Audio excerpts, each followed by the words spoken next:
তুরস্কের বিভিন্ন মসজিদে বড় বড় ফেস্টুন দিয়ে লেখা থাকে তারাবির নামাজে, জামাতের নামাজে মুরব্বীরা যখন সামনে নামাজ পড়বে, পিছন থেকে যদি ছোট বাচ্চাদের চিল্লা চিল্লি আর কিচির মিচির শব্দ শুনতে না পাওয়া যায়, তাহলে ভবিষ্যৎ প্রজন্ম নিয়ে আপনারা চিন্তিত থাকুন।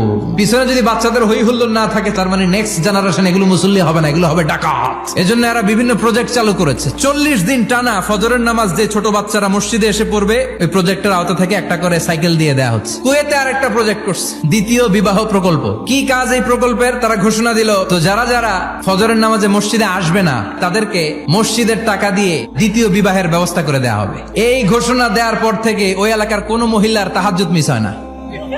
ফজর তো অনেক দূরে, তাহাজ্জুদের সময় থেকে হাজবেন্ডের ডাকা শুরু করে, মসজিদে যাও। অনেক দেশে তারাবি পড়েছি রামাদানে, ছোট বাচ্চারা পিছনে অনেক কিচির মিচির করে, হঠাৎ অ্যানাউন্সমেন্ট দেয়, বাবা মারা ছেলে মেয়েদেরকে শান্ত করেন। কিছুক্ষণ শান্ত, 2 রাকাত পর আবার চিল্লাচিল্লি। এজন্য ছোট বাচ্চাদেরকে মসজিদ থেকে তাড়িয়ে দেওয়া যাবে, এদেরকেও নিয়ে যান।